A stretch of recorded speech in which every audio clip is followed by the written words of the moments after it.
Bismillahirrahmanirrahim. Alhamdulillahi rabbil alamin, bari'il khalaiqi ajma'in, ba'ithil anbiya'i wal mursalin, wassalatu wassalamu ala habibihi wa najibihi, safiyyihi wa habibihi, hafidhi sirrihi wa muballighi risalatihi, sayyidina wa habibina wa syafi'i dhunubina wa tabibi nufusina al-musamma fis samai bi Ahmad wa fil ardina bi Abil Qasim al-Mustafa Muhammad. Allahumma salli ala Muhammad wa ali Muhammad. Allahumma salli ala Muhammad wa ali Muhammad. Allahumma salli ala Muhammad wa ali Muhammad Wa ala ahli baitihi at-tayyibin at-tahirin وَالْأَئِمَّةِ الْهُدَى الْهَادِينَ الْمَهْدِيِّينَ لَا سِيَّمَا بَقِيَّةِ اللَّهِ فِي الْأَرْضِينَ رُوحِي وَرُوحُ الْعَالَمِينَ لِتُرَابِ مَقْدَمِهِ الْفِدَاءُ رَبِّ اشْرَحْ لِي صَدْرِي وَيَسِّرْ لِي أَمْرِي وَاحْلُلْ عُقْدَةً مِنْ لِسَانِي يَفْقَهُوا قَوْلِي أَمَّا بَعْدُ فَيَا مَعْشَرَ الْمُسْلِمِينَ أُوصِيكُمْ وَنَفْسِي بِتَقْوَى اللَّهِ وَقَدْ فَازَ الْمُتَّقُونَ. Puja dan puji syukur kehadirat Allah Subhanahu wa taala dan salawat serta salam dihadiahkan kepada junjungan kita Nabi besar Muhammad sallallahu alaihi wa alihi wasallam dan keluarganya yang suci serta para imam yang mulia alaihi wassalam. Di awal khutbah ini saya mewasiatkan pada diri saya dan pada hadirin hadirat sekalian dengan pesan takwa. Karena takwa itulah yang akan mengantarkan kita kepada keridhaan Allah, yang akan mengantarkan kita kepada surga Allah yang telah Allah persiapkan. Allah berfirman mengenai Al-Quran, mengenai surga yang penuh dengan kenikmatannya, wa'iddat lil muttaqin, bahwa surga diperuntukkan bagi orang-orang yang bertakwa. Allah Subhanahu wa taala memiliki satu sifat yang dibahas secara panjang lebar dalam kitab-kitab kalam, yaitu bahwa Allah memiliki Lutf artinya kelembutan dan kemurahan Allah Subhanahu wa taala. Kaidah lutf atau aturan lutf yang saya maksud adalah kaidah yang membuat Allah Subhanahu wa taala memberikan segala hal yang mampu untuk diberikan kepada makhluknya. Ketika ada orang bertanya mengapa Allah Subhanahu wa taala menciptakan manusia?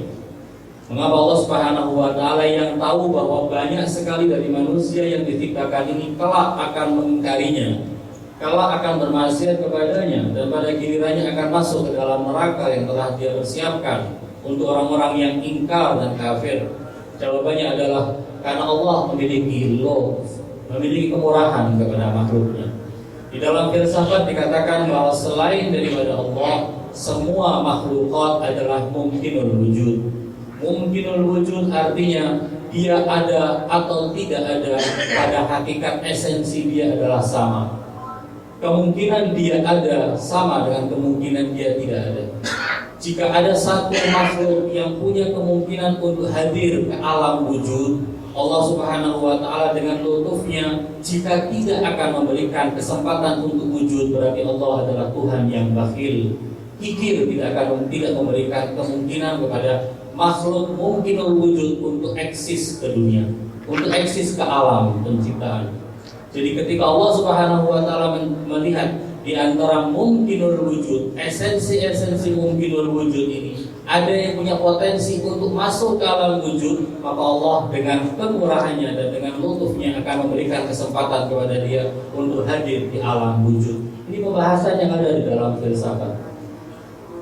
Lalu kemudian ketika Allah Subhanahu wa taala menciptakan segala makhluknya, Allah melihat di antara semua makhluk yang diciptakan, di antara semua mahiyah dan esensi yang punya kemungkinan untuk eksis ke alam wujud, ada di antaranya yang punya kemampuan yang sangat besar. Dia mampu untuk menembus segala kesempurnaan yang tidak bisa ditembus oleh makhluk-makhluk walaupun seperti malaikat. Karena itu Allah Subhanahu wa taala memberikan kesempatan kepada makhluk ini untuk eksis ke alam wujud, dan makhluk itu adalah manusia. Sehingga Allah Subhanahu wa taala ketika akan menciptakan manusia mengatakan kepada para malaikat, "Inni ja'ilun fil ardi khalifah." Aku ingin menciptakan khalifah di muka bumi. Karena Allah melihat malaikat yang merupakan makhluk yang suci sekalipun tidak bisa menembus tingkatan-tingkatan kesempurnaan yang hanya bisa ditembus oleh manusia. Kita masih ingat cerita bagaimana Allah Subhanahu wa taala ketika memberangkatkan Nabiullah Muhammad sallallahu alaihi wasallam dalam perjalanan Mi'raj ditemani oleh malaikat Jibril. Lalu ketika sampai kepada Sidratul Muntaha dan Rasulullah dipersilahkan oleh malaikat Jibril untuk maju sendirian, Rasul mengatakan, "Wahai Jibril, perjalanan ini aku lakukan denganmu. Mengapa aku akan meninggalkanku?" Dijawab oleh Jibril, "Kalau aku maju sejengkal saja, aku akan terbakar." Karena ketidakmampuan Jibril untuk mencapai tingkatan yang bisa dicapai oleh seorang manusia bernama Muhammad ibn Abdullah. Ini adalah kaidah lutf. Allah Subhanahu wa taala melihat kemungkinan manusia bisa mencapai tingkatan-tingkatan yang tinggi. Tetapi apakah semua manusia mencapai ke sana? Jawabannya tidak. Ada cara-cara dan jalan-jalan yang harus ditempuh oleh seorang manusia sehingga dia layak untuk menyandang gelar sebagaimana Allah firmankan khalifah. Dan jalan-jalan itu adalah jalan yang harus ditempuh karena merupakan syarat untuk mencapai tingkatan tersebut. Manusia tidak memahami jalan itu kecuali jika ada yang menunjukkan jalan tersebut. Karena itu, dengan kaidah lutuf juga Allah Subhanahu wa taala membekali manusia dengan dua hal. Yang pertama adalah akal dan yang kedua adalah anbiya atau para rasul. Akal menuntun manusia untuk mencapai tingkatan-tingkatan kebenaran, untuk mencapai tingkatan-tingkatan kesempurnaan. Tapi akal saja tidak cukup. Karena akal tidak mampu untuk mencerna sesuatu yang bukan bagian dari maqulat, sesuatu yang bisa dilogikakan. Akal tidak mampu. Saat itulah diperlukan adanya pihak yang mampu untuk menjelaskan jalan-jalan seperti itu. Akal mampu untuk membuktikan keberadaan Tuhan, akal mampu untuk membuktikan kebenaran, tapi akal tidak akan pernah mampu apakah jalan menuju surga harus melewati sholat 2 rakaat di saat subuh, 4 rakaat di saat zuhur, 3 rakaat di saat maghrib, 4 rakaat saat asar, 4 rakaat saat isya. Akal tidak mampu untuk mencerna apakah jalan menuju kepada kesempurnaan dan surga ilahi hanya bisa ditempuh dengan melaksanakan puasa di bulan Ramadan. Itu bukan ranah akal untuk menentukan jalan yang harus ditempuh oleh manusia. Di situ adalah tempatnya manusia membutuhkan penolong yang lain, penunjuk jalan yang lain, yang tidak lain adalah para nabi. Disinilah kaidah aturan lutuf Allah muncul. Dan Allah mengutus para nabinya yang berjumlah 124.000 nabi supaya manusia yang dipersiapkan oleh Allah untuk memangku jabatan khalifatullah tidak punya alasan lagi untuk tidak mencapai tingkatan-tingkatan tersebut. Ma'asyiral muslimin rahimakumullah. Dari 124.000 nabi yang pernah Allah utus, yang di antara 124.000 itu ada 313 orang yang disebut dengan sebutan Rasul. Dan di antara para Rasul ada 5 orang yang mendapat gelar Ulul Azm, yaitu para Nabi yang membawa syariat. Semua itu Allah utus demi supaya manusia mengetahui jalan menuju kepada kesempurnaan yang memang perintah Allah adalah manusia harus melalui jalan tersebut. Di antara semuanya yang paling mulia adalah baginda Rasulullah Muhammad sallallahu alaihi wasallam. Intinya Allah Subhanahu wa taala dengan kaidah lutf tidak akan membiarkan satupun pintu kesempatan bagi manusia untuk mencapai tingkatan yang tertinggi kecuali Allah membukakan pintu itu. Dan kaidah lutuf pula lah yang menjadikan Allah Subhanahu wa taala memperkecil pintu-pintu yang membuat manusia terganjal untuk sampai kepada tujuannya. Karena itu, manusia harus mencapai tujuan kepada kesempurnaan, harus bisa memerangi hawa nafsunya. Ada yang namanya setan dan iblis serta hawa nafsu yang menggoda manusia. Lalu untuk bisa menghadapi setan, iblis dan hawa nafsu, Allah Subhanahu wa taala membekali manusia dengan akal. Allah membekali manusia dengan hati. Allah membekali manusia dengan kecintaan kepada hal-hal yang bersifat spiritual, supaya manusia bisa menghadapi serangan-serangan dari musuh-musuh yang ingin menjerumuskan dia, yang ingin memalingkan dia dari tujuan penciptaan. Dengan bekal-bekal tersebut dia bisa lebih tersenjatai dalam pertarungan melawan hal-hal yang bisa merintangi jalannya. Ketika Allah Subhanahu wa taala mengutus Rasulullah Muhammad sallallahu alaihi wasallam ke muka bumi, mengenalkannya kepada umat manusia bahwa manusia yang agung ini adalah penyambung lidah Allah Subhanahu wa taala, bahwa dialah yang akan mengantarkan manusia kepada kesempurnaan. Allah Subhanahu wa taala menutup segala pintu yang mungkin akan menciptakan keraguan di hati manusia terhadap risalah Rasulullah sallallahu alaihi wasallam. Karena itu, supaya Rasulullah bisa diterima oleh masyarakat, Allah Subhanahu wa taala memilih seorang yang paling tinggi akhlaknya di antara semua manusia. Karena orang akan cenderung menyukai orang yang akhlaknya mulia dibandingkan orang yang akhlaknya bejat. Manusia lebih cenderung untuk mengikuti orang yang jujur daripada orang yang suka berbohong. Manusia lebih cenderung untuk mengikuti orang yang bersikap adil daripada orang yang bersifat zalim. Orang lebih cenderung untuk mengikuti orang yang tidak pernah salah dibandingkan orang yang sering melakukan kesalahan. Karena itu Allah menakdirkan para nabinya, terkhusus Rasulullah Muhammad sallallahu alaihi wasallam sebagai manusia yang terjaga dari segala dosa.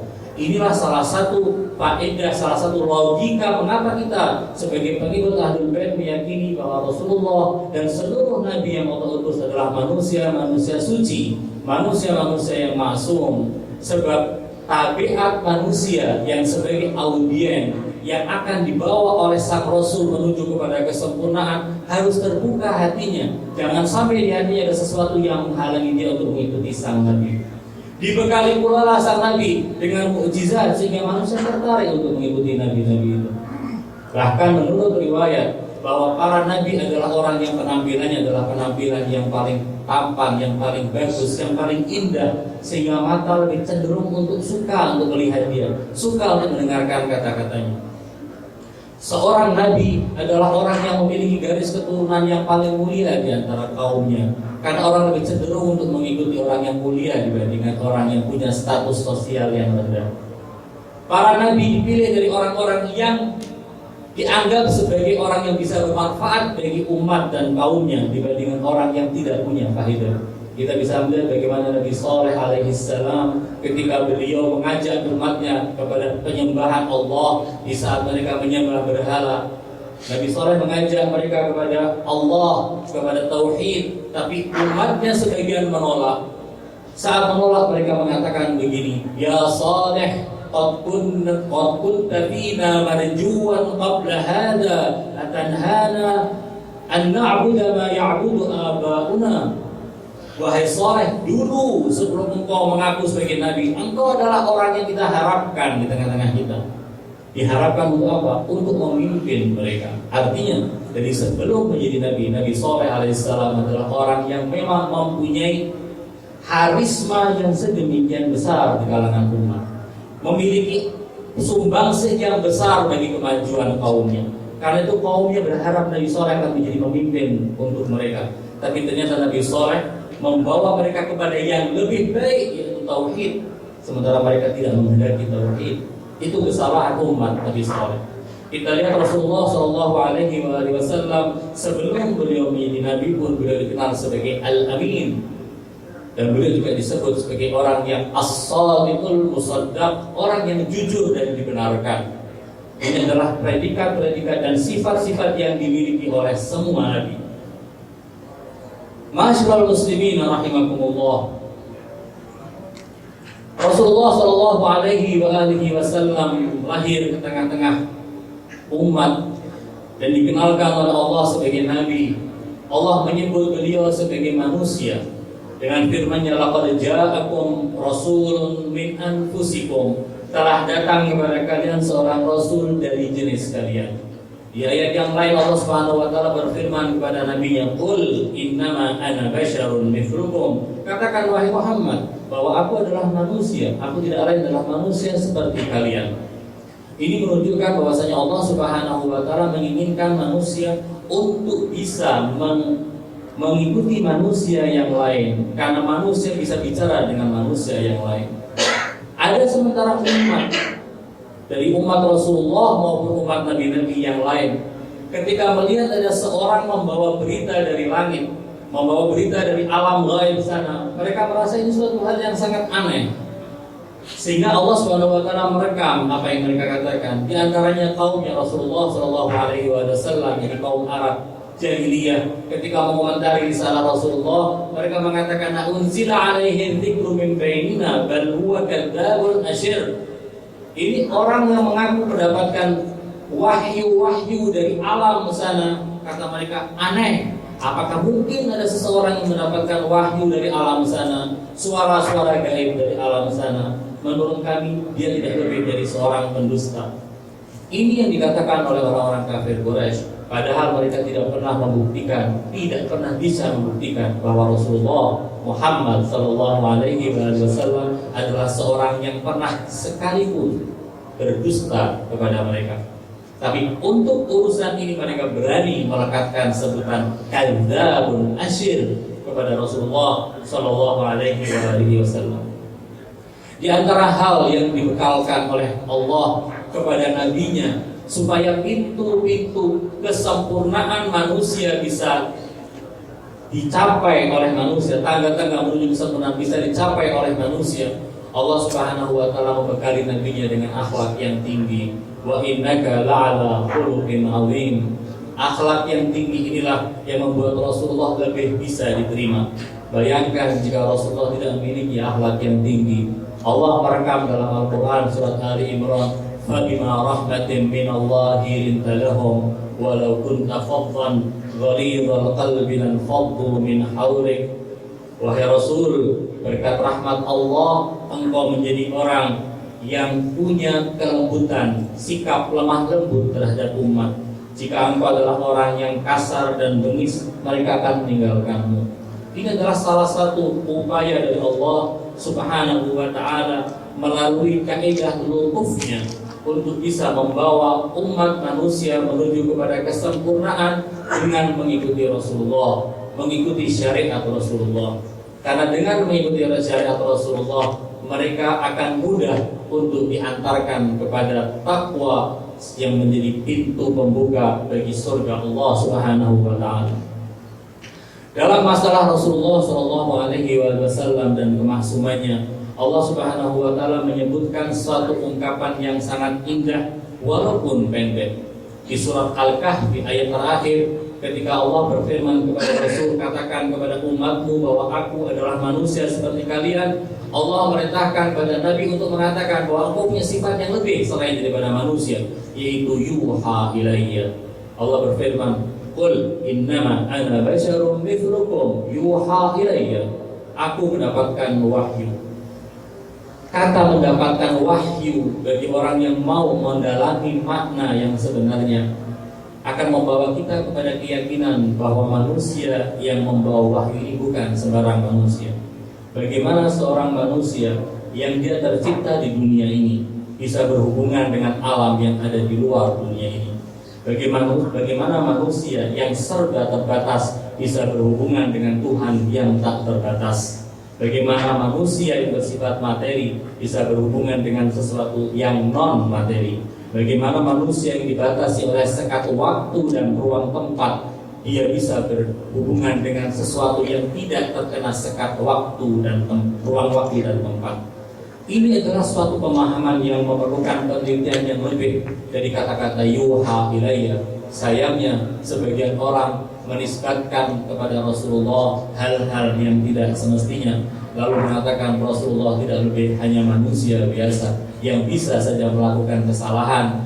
Bahkan sebagian mengatakan Rasul ada kemungkinan berbuat dosa. Naudzubillah min dzalik, jika kita harus menisbatkan sesuatu yang tidak layak kepada wujud suci Sayyidul Mursalin Muhammad ibn Abdullah sallallahu alaihi wasallam. Kita berada di bulan Rabiul Awal, bulan yang kita harapkan bisa menjadi medan bagi kita atau media bagi kita untuk lebih mengenal Rasulullah dan memupuk hubungan kita lebih dalam dan lebih erat dengan Rasulullah. Diharapkan dengan memiliki hubungan yang lebih akrab dengan Rasulullah, pintu bagi kita untuk mengikuti beliau dan menjadikan beliau sebagai qudwah dan uswatun hasanah semakin terbuka, sehingga kita kelak akan dibangkitkan oleh Allah Subhanahu wa ta'ala bersama dengan Rasulullah Sallallahu Alaihi Wasallam. Dalam salah satu ungkapan doa nutbah dikatakan oleh Rasulullah kepada Ali bin Abi Thalib, wahai Ali, wasyi'atuka ala manabir min nurin mubyadatan wujuhuhum hauli fil jannah wa hum jirani. Wahai Ali, syiahmu kelak akan berada di mimbar-mimbar yang terbuat dari cahaya, wajah mereka berseri-seri dan putih. Mereka adalah tetangga-tetanggaku kelak di dalam surga. Kita mohon pada Allah Subhanahu wa taala semoga kita layak untuk menyandang diri sebagai Syiah Ali, sebagai orang yang mengikuti Rasulullah, sehingga kita kelak bersama dengan Rasulullah dan menjadi tetangga beliau di alam akhirat nanti. A'udzubillahi minasyaitonir rajim. Bismillahirrahmanirrahim. Inna a'tainakal kautsar fasalli lirabbika wanhar inna syani'aka huwal abtar. Sadaqallahul aliyyul azim. Barakallahu li wa lakum fil Qur'anil azim wa nafa'ani wa iyyakum bima fihi minal ayati wad dzikril hakim wa taqabbala minni wa minkum tilawatahu innahu huwal ghafurur rahim. Innallaha wa malaikatahu yusholluna 'alan nabi ya ayyuhalladzina amanu shallu 'alaihi wa sallimu taslima. Allahumma shalli ala Muhammad wa ali Muhammad. Allahumma shalli ala Muhammad wa ali Muhammad. Allahumma shalli ala Muhammad wa ali Muhammad. Innal hamdalillah nahmaduhu wa nasta'inuhu wa nastaghfiruh wa nastahdihi wa nastarshiduh wa na'udzu billahi min shururi anfusina wa min sayyiati a'malina. May yahdihillahu fala mudilla lahu wa may yudlilhu fala hadiya lahu. Ashhadu an la ilaha illallah wahdahu la syarika lahu wa ashhadu anna Muhammadan abduhu wa rasuluh. Allahumma salli wa sallim wa zid wa barik ala sayyidina wa maulana Abil Qasim al-Mustafa Muhammad. Allahumma salli ala Muhammad wa ali Muhammad. Allahumma salli ala Muhammad wa ali Muhammad. Allahumma salli ala Muhammad wa ali Muhammad wa ala ahli baitihi at-tayyibin at-tahirin. Wa sallallahumma ala أمير المؤمنين وقائد الغر المحجلين علي ابن أبي طالب عليه السلام. وصل اللهم على الصديقة الطاهرة فاطمة الزهراء سيدة نساء العالمين. وصل اللهم على سبطي نبي الرحمة وسيدي شباب أهل الجنة الحسن والحسين.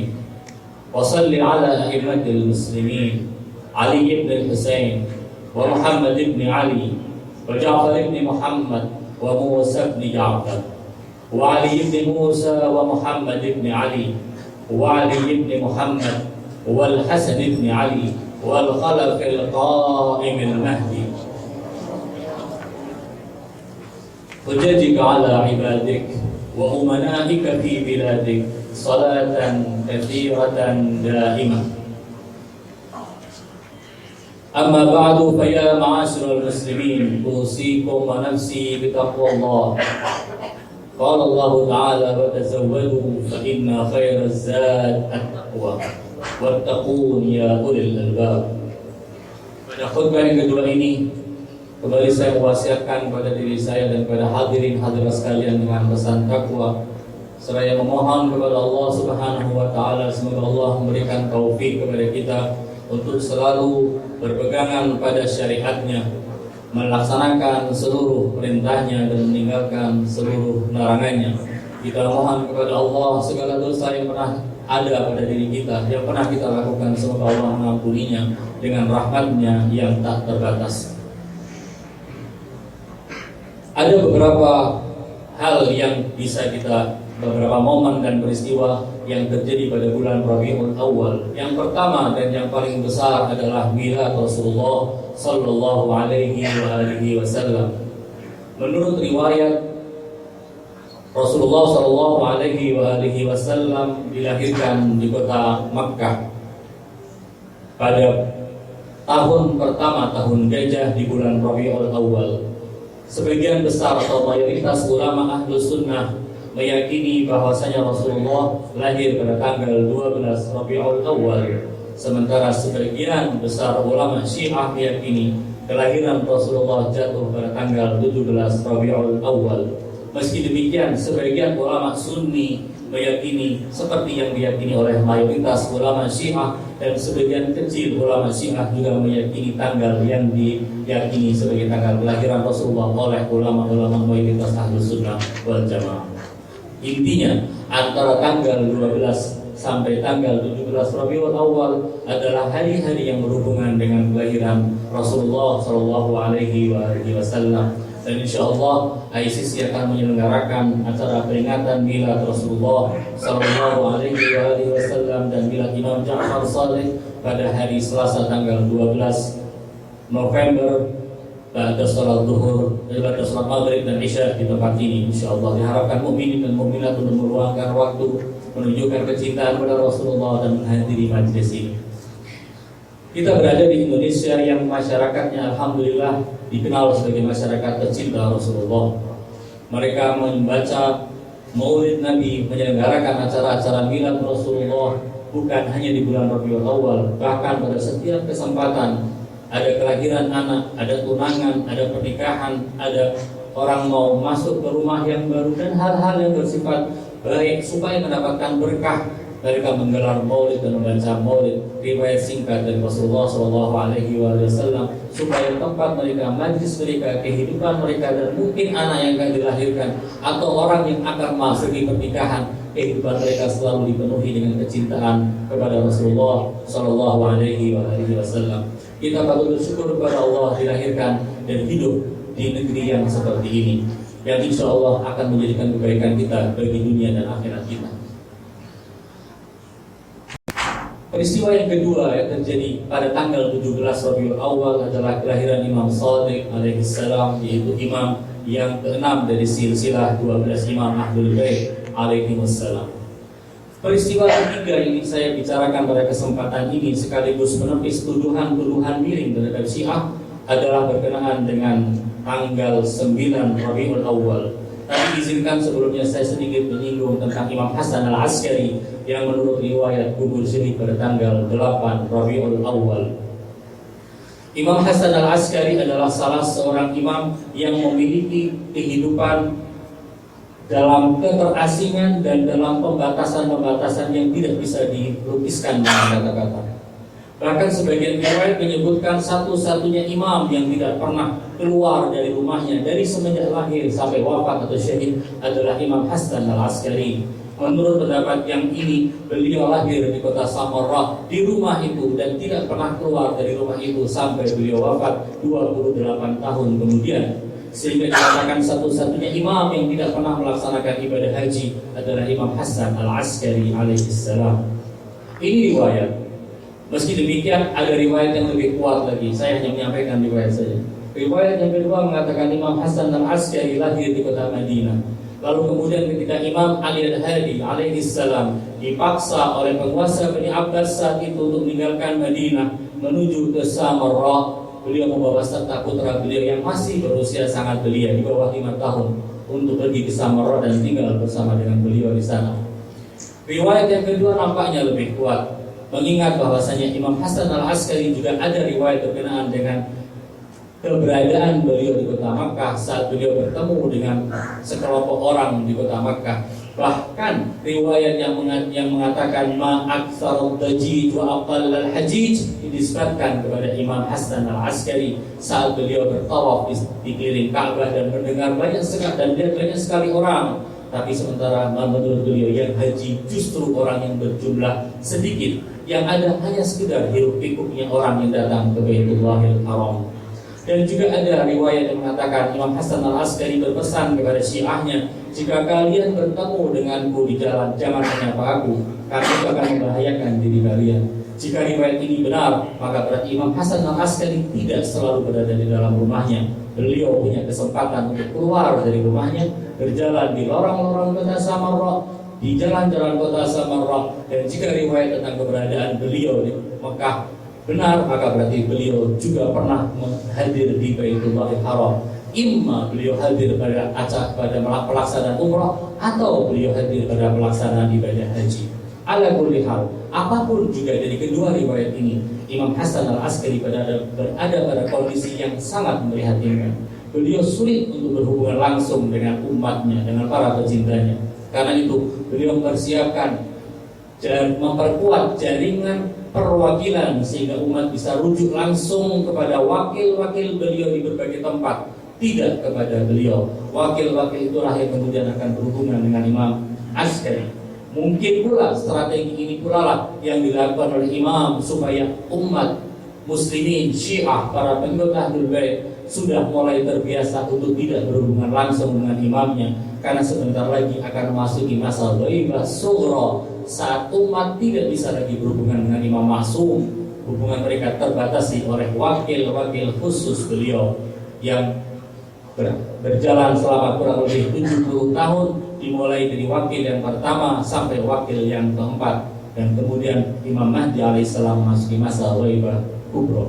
Salamullah alaihi majma'in. Tanggal 9 Rabiul Awal disebut-sebut oleh sebagian kalangan sebagai hari Idul Zahra.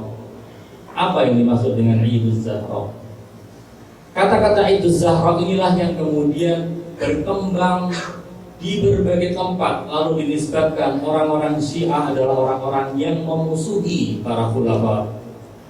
Karena menurut Idul Zahra, menurut sebagian kalangan, bahwa Idul Zahra itu diperingati karena pada hari itu Khalifah kedua Umar bin Khattab terbunuh, dan orang-orang Syiah merasa senang karena seorang pengikut Ahlul Bait, seorang pecinta Fatimah Zahra dan Amirul Mukminin, membunuh Khalifah kedua itu Umar bin Khattab. Ini penisbatan kepada Syiah. Benarkah penisbatan ini? Penisbatan ini bisa kita tolak dari beberapa sisi. Yang pertama adalah, siapa yang mengatakan bahwa Abu Lu'lu'ah atau Abu Lu'lu' yang berasal dari Persia, yang menurut riwayat masih beragama Majusi, adalah seorang pecinta Fatimah Zahra dan Amirul Mukminin, dan pembunuhan yang dilakukan oleh dia terhadap Khalifah Umar adalah karena kebencian dia kepada Khalifah Umar dan demi membela serta menuntaskan dendam yang lama. Siapa yang mengatakan seperti itu?